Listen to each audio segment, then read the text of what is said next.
Hey, how's it going, everyone? My name's Chance. I'm a fur trapper here in the interior of Alaska. Today we're about to head out to a beaver pond that is a few miles away.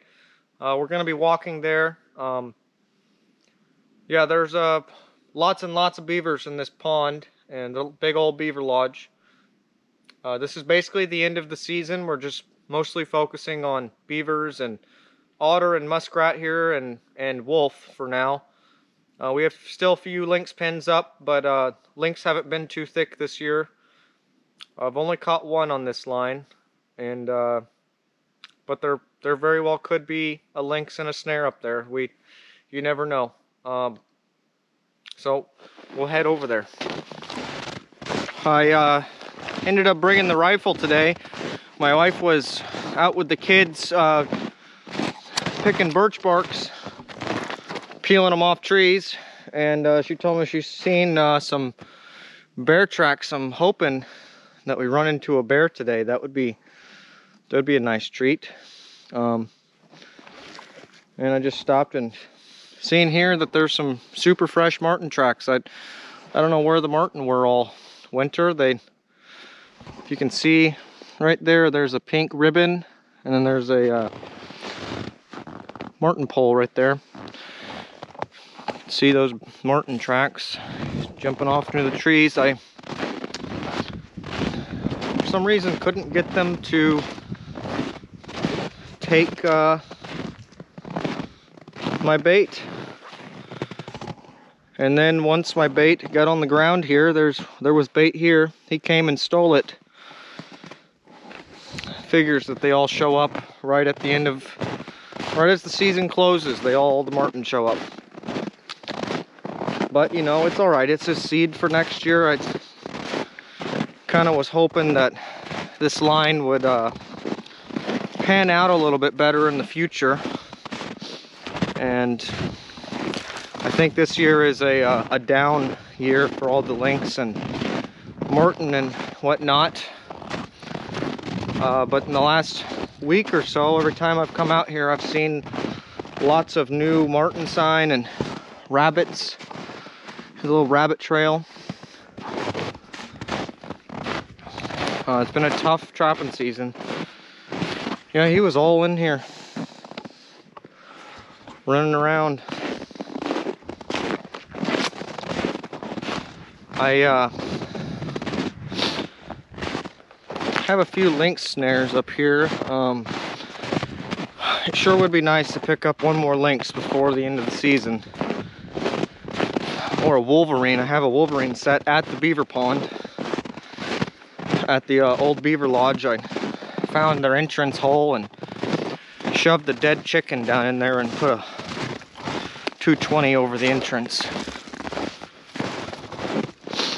That would be fantastic if there was a wolverine in there.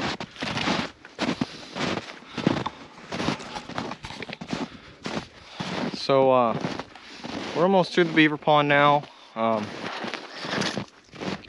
I thought I had heard a big stick crack, and I thought I was recording, and apparently I wasn't, but could have swore there was something over there, and I didn't see anything move whenever I came up on it, so probably just the wind. But I was just thinking, you know, there's not really much wind going on right now. I guess it could have been a moose or something far off. But we're basically pretty close to the beaver pond now. It's about 2.5 miles or so from where I last talked to you guys. This area, we call this the blueberry patch. I know it doesn't look like a blueberry patch right now, but in the summer there's millions and millions of blueberries in here. This is where I like to come and try and shoot bears and moose and whatnot. In the summer, you can't hardly see anything.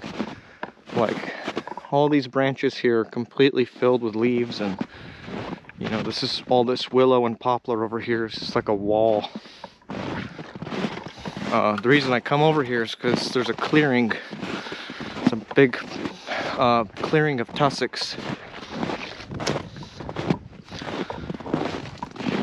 and it's basically as good as you're gonna get out here in terms of line of sight for shooting a moose and calling one in.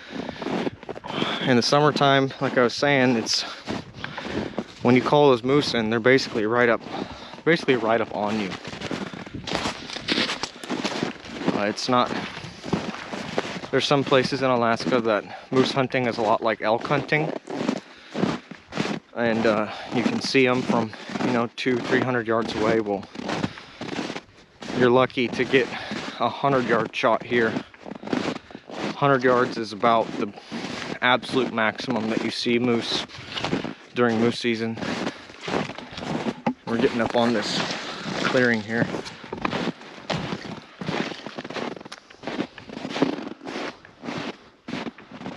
So this is the clearing. I usually sit about right here when I'm moose hunting, but see, I marked the spot so that in the summertime when I come out to cut trail, so that I can bring my snow go out here, I'll know exactly, or around about where my line is, so that I can make a straight line through here.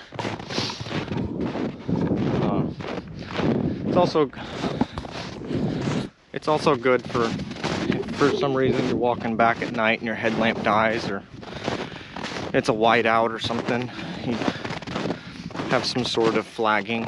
It's never happened, but I mean, it's pretty easy to find your trail. If you're sinking through up to your waist in snow, you know you're not on the trail. So, but yeah, it's just a precaution. So we're at the beaver pond now. Here she is. Lodge is right over here.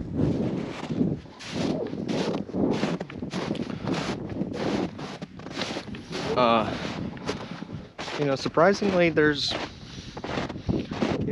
other sign of animals at this pond, but I've seen one moose. Well, I've seen one small bull moose, and he's just a little guy. And there was wolves here. There was a new pack that moved in.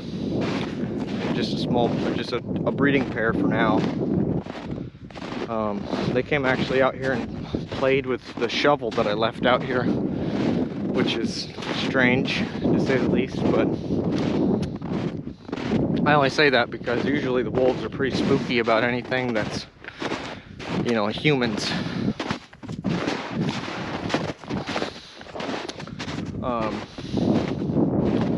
Seen some otters out here. I had a weird standoff with the otters during moose season.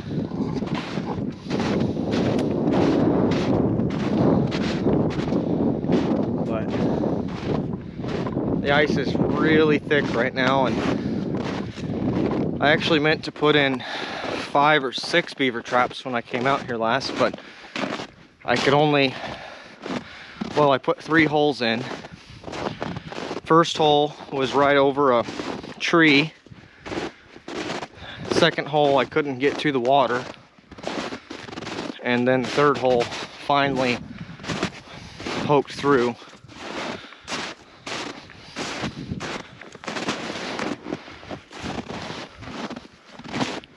Here we have trap stash here at the pond, and then I have a wolverine bait right here. See, there's a chicken down in there, and there's a 280 on top.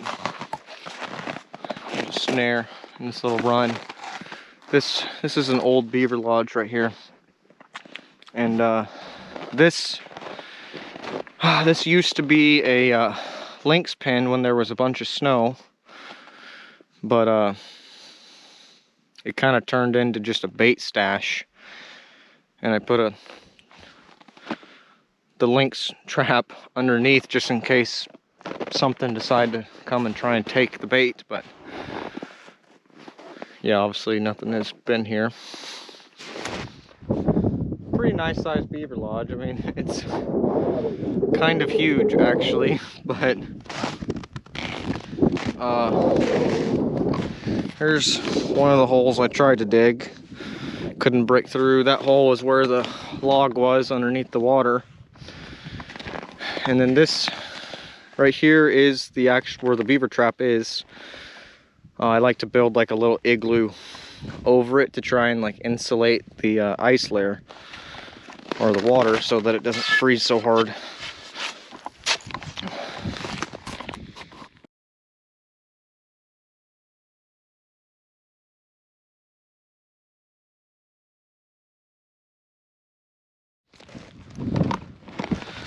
So when you're trapping beavers through the ice, one thing to look for is you can see these bubbles coming up right here. This is from the beaver is actually exhaling, and that's typically a really good sign that you have a beaver.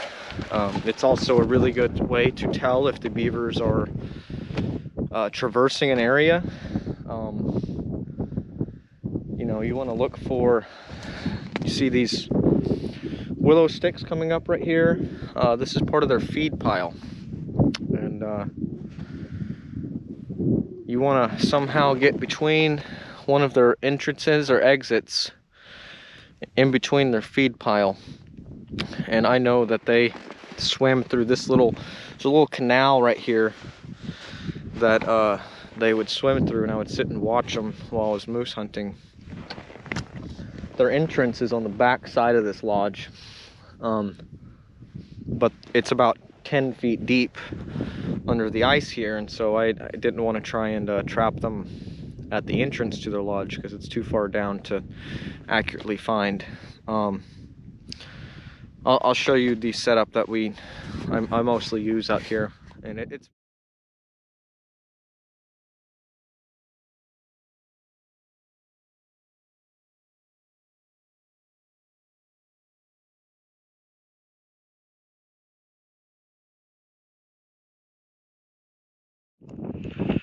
well, we did not get a beaver.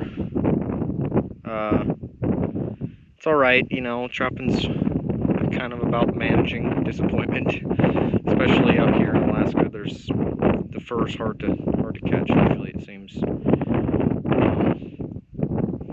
I don't know, I was real confident seeing those bubbles and whatnot under the ice there that, you know, I thought for sure that there was a beaver in there, but, you know, obviously there wasn't. I can see the water moving around. Those beavers are moving around in there right now. But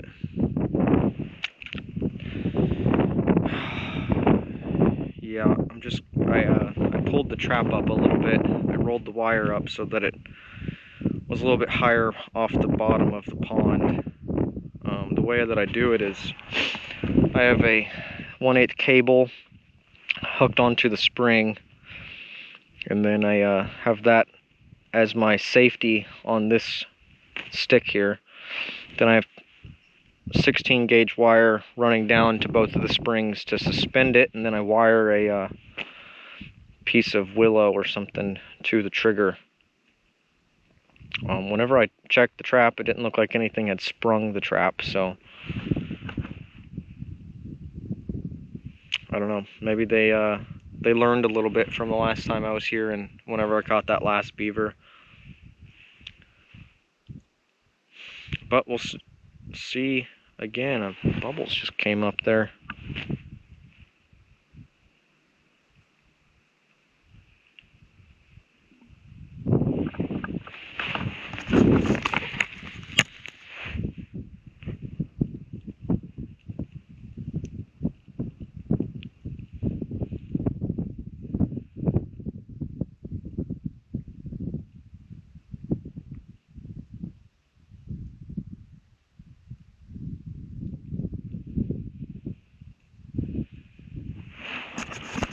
God, it would sure be cool to catch one while I'm recording. I don't know how likely that is, but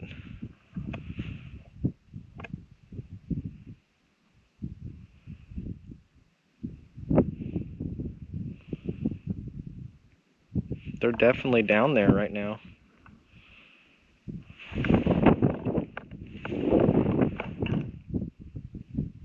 Well, I don't know, I think I'm gonna pull it up again and check the, make sure the safeties are off. I don't think that they're on. I made sure that they were wired to the spring so that they were open, but you never know. So I pulled the trap up here. The springs, safeties were not on, just like I thought that they weren't. I ended up putting a new stick on here, just something that looked a little bit more fresh. Yeah, hopefully this will get them. Well, thank you guys for watching our video. If you guys would do us a favor and you know, hit the subscribe button and like it, and you know, tell me what you think. It would really help us out. This is my first time actually making a real YouTube video, so I'm got to get a little bit of practice at it before I kind of figure out what is going on and whatnot. So subscribe and stay tuned. If you have an Instagram, you can go to Grey Wolf and Pack on Instagram and follow us on there. We got lots of stuff on there. Yeah, thank you guys very much.